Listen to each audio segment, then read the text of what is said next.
in England, then they go to Italy, they go to Spain, and then the final trip is in Greece. Well, they start off in Turkey, and they're going on the Odyssey. But they very often, it's actually a series over in the UK, and we haven't gotten to watch the series yet. We've watched the condensed movies. We'll get our hands on them one day.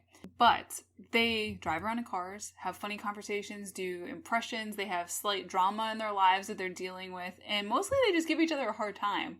So at one point, they're driving through the hills of Greece, and Rob starts singing Grease Lightning. And Steve goes, oh, what? Oh, you're singing that because we're in Greece. It's so perfect. Yeah, it's amazing, isn't it? I just love them. I love I love when they're singing in the cave. I love how Rob just wipes the floor with Steve in a race across the lake. That was my other one, best swimming race. He destroys Steve Coogan. Well, because Steve is so full of it. And Rob was in Swimming with Men, the synchronized swinging movie. Yes, and he knew how to swim, and Steve just clearly did not. I just want to let y'all know that Megan was a swimmer. Is a swimmer. And so when we watch swimming movies, she's very opinionated about her swimming. I do the same thing. I'm very much... this isn't a knock. But Rob Brydon's swimming was legit. So I told you, as we watched the movie, Steve was breathing every single stroke. He was turning his head to wherever his arm was up so that he could breathe. And that's just going to slow you down. There's a lot of drag in that. You're going to tire yourself out because you're using more energy. And I knew he was going to be slow because of that. And Rob wiped the floor with him. And Rob kept going. He was breathing maybe every third stroke. Steve had to quit. He did. He was very upset about it, too, and he wanted to... didn't he keep wanting to go back and try and swim again? I love the musical choice. And remember in Italy, they did Alanis Morissette the entire time? I love their musical choices. Yeah. With the CD. That was funny. I think I like this one a lot because they're more on equal terms on this one. Steve has definitely gotten over himself more. Remember when they're going through the cave singing? Yeah. So funny. They're buds now. And Steve actually cracks up a lot more at the things that Rob does, which is so refreshing because he's just been so grouchy for the whole series, and Rob tries very hard to either be funny or be annoying. Whatever it is, try his bits, but Steve really sort of loosens up in this one. And that's a lot of fun because you can joke with them. Yeah. And I want all the... I can't order the DVDs to watch the entire shows, but I love these guys together. I know. I would spend all of the hours. I'd do it. I just watch the movies again. I wrote a review. Go read it on Movies, Films, and Flicks. Great franchise. It's just a good time to hang out. If you ever want a chill sort of vibe movie, there's not a lot of stress. I mean, they have a little bit of personal drama, but it's more for you to play into what's happening in the humor. But it's just fun. It's sort of relaxed. You can see beautiful vistas and amazing Michelin star restaurants and just hear them bother each other. She was only 16. Blow the bloody door. My Michael Caine's terrible. Alright, here's my next one. So I'm going to do best joke about a murderous son. So in the smash hit Bad Boys for Life, there's a scene where we learn that Will Smith is the father of one of the main antagonists in the film. And at the end, during this big battle, Lowry, he says, "Nobody touches the shooter, he's mine." And then Martin Lawrence goes, "Oh yeah, he is." So stupid. But during this massive... That's a really gorgeous house they destroyed, too. This massive brawl that they're having, I just love that they had that line written. Just hearing these two guys go at it again, watching Mike and Marcus just joke around about, their son. Just... You had sex with a witch? Yeah. He's like, I can't believe you... What are you doing? But I just love that. I got the shooter. He's mine. Yeah, he is. Yours. It is. It's funny. You're a screenplay writer, and this guy, he got hired. The guy who wrote Bad Boys for Life got hired to do a script for National Treasure 3. What? Yeah. I just love that line. Who's Nicolas Cage's son going to be? Oh my gosh. Who's going to be Benjamin Gates, I don't know. I don't want them to go to the Mummy territory, the Mummy Returns. Let's hope not. No. But I love that line. I got the shooter. He's mine. Yeah, he is. That's funny. Would you retire on that line? Yes. I'd quit. If I wrote Bad Boys for Life and it made 300+ million R-rated movie, I'd be like, peace out, guys. Just drop your pen and walk out. Give me a plaque. I'll see you later. Mail me the checks. Because I created the new characters that are going to be in the next one, so I'm going to keep getting paid. I'll do the story for the next one. When I'm retired. I mean, that would make a lot of bank. All right, what's your next award? My next award is Best Prison Library Fight from Spencer Confidential, starring Mark Wahlberg, directed by Peter Berg. Also starring Winston Duke, though he's not in the prison library scene. And Bokeem Woodbine. And Alan Arkin. And dude's awesome. Ilsa Schlesinger. If you watch her comedy specials, she's hilarious. But that's a good prison scene. Oh, and who else is in that prison scene? Cowboy Cerrone. MMA fighter. And also... Post Malone. Oh my gosh, it's so ridiculous. I mean, so Cowboy Cerrone... I mean, he's been a title challenger a couple times. He's an MMA fighter. He has I think he has the record for most wins in the UFC.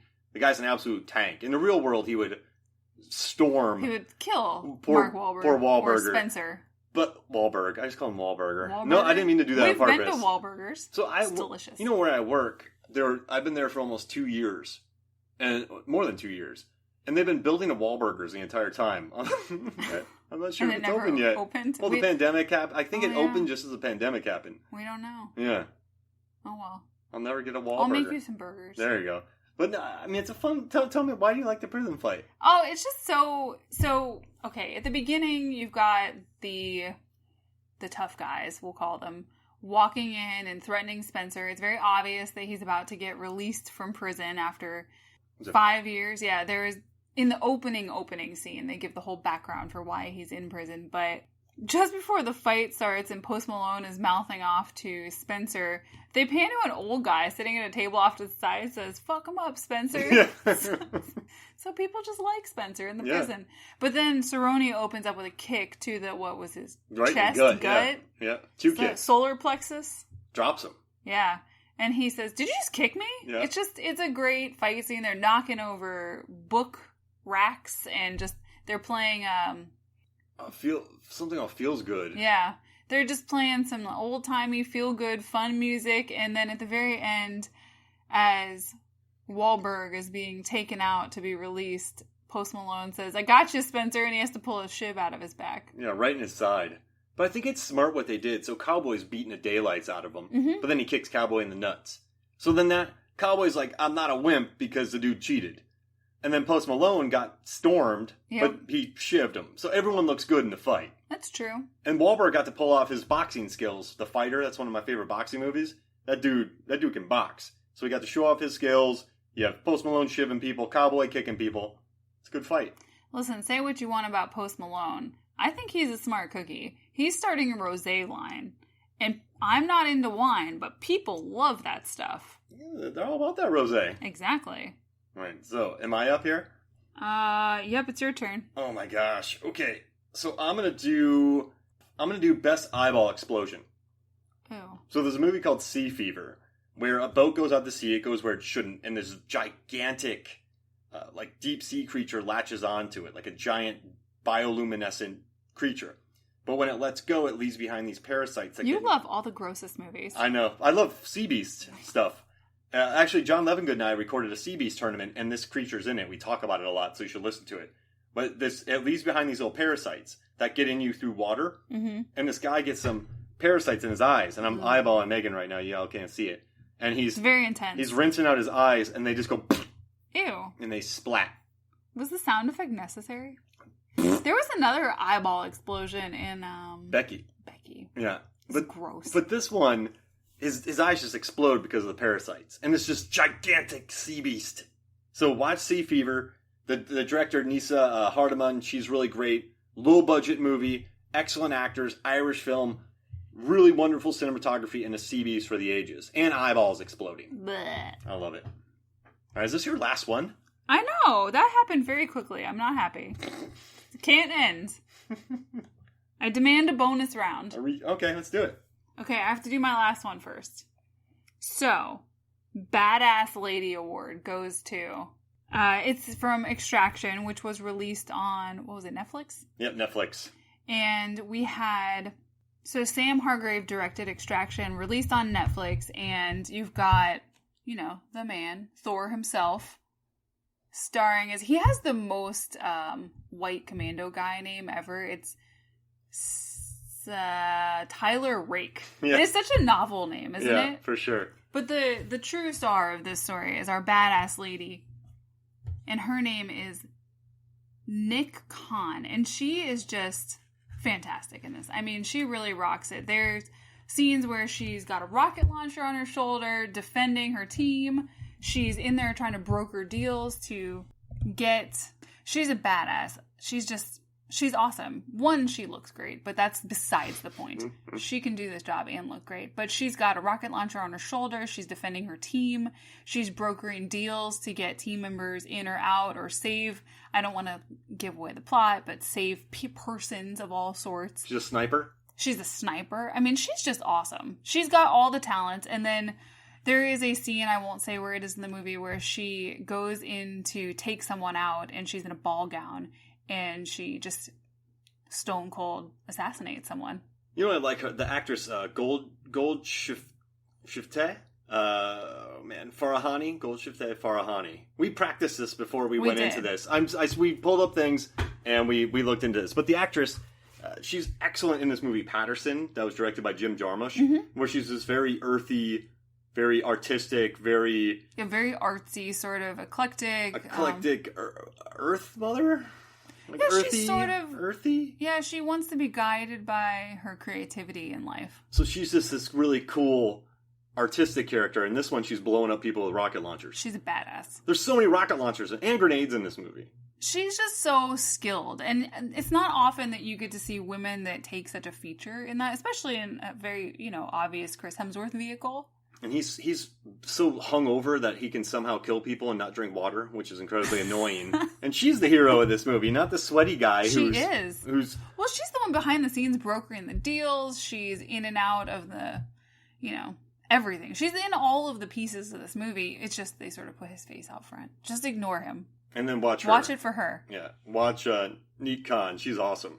She's cool. And watch Patterson, too. Yeah, watch Patterson. I mean, watch all of the Jim Jarmusch, really. I mean, they're streaming. It's on Amazon Prime, and then it's on Netflix. You can do a double feature of her. Watch The Dead Don't Die. Oh, yeah. Listen to our podcast. And then watch Only Lovers Left Alive. Oh, yes, definitely watch Only Lovers Left Alive. All right, so Gold Shifteh Farahani. Yep. All right. I felt bad. We practiced. Yeah, I know. We listened to multiple pronunciations. You did better than me. I feel terrible. All right. So, we're going to a bonus round? Oh my gosh, are we both done with our awards? Yeah, I did. Okay. I have woodpiles, punches, dancing, flower, meteorite, halt, stab, joke about a murderous son. I have sea fever. Oh yeah, I'm there. This is so eclectic. Love the random awards. I'm going to throw one in real quick before I get to my bonus one. What? So, in the movie VFW, directed by Joe Begos, there's a head squish where a guy's head gets squished against a door. And I mean, it gets caved in. Caved in. Smushed. SMOOSHED. Smooshed against a very heavy door. Gross. You ready for my bonus? I am. Hit me. I'm going TV. Okay. I'm going HBO. Yes. I'm going Avenue 5. Oh my gosh, I love Avenue 5. Okay. I wanted to do best literal ring of crap. But I'm not doing that. I'm going to do best visual effects. Because oh my gosh, that scene. Avenue 5 is just a brilliant film created by the guy who did In the Loop, Veep, Death of Stalin, and it's so just good. New movie coming out, right? Didn't they just announce a new movie? The dude is infinitely talented, and I love the same crew that he keeps using. But there's a film where this space cruise gets off target. They have to go an extra 5 years, yada yada. And these people end up saying, it's a simulation, this isn't real. Oh yeah, because they want off the ship, and they somehow convince themselves that they're not in actual space, and they can leave the ship. And there's a woman who works in the film industry who she's convinced that it's visual effects, VFX. And so she says, I worked in the industry, it's VFX. And so people run in there and just immediately freeze and die. Yeah, they all hold hands and just get jettisoned out the airlock. Like and a then bunch of dummies. More people go in and they freeze and die. Well, and she's not even fully committed to her statement. And at the end, the second time, she's like, it still could be VFX. And at the end, she goes, yeah, I think I was wrong. So she led all these people to go in there because it was VFX, because she worked on many film sets. It's just such a funny show. I've been rewatching it, and just so they've commercialized travel like cruise ships in space, and this is Avenue 5, so we're led to believe it's the 5th sailing, and it's run by a sort of Elon Muskish Josh Gad, who's just kind of insane. His assistant Ivy is hilarious. Well,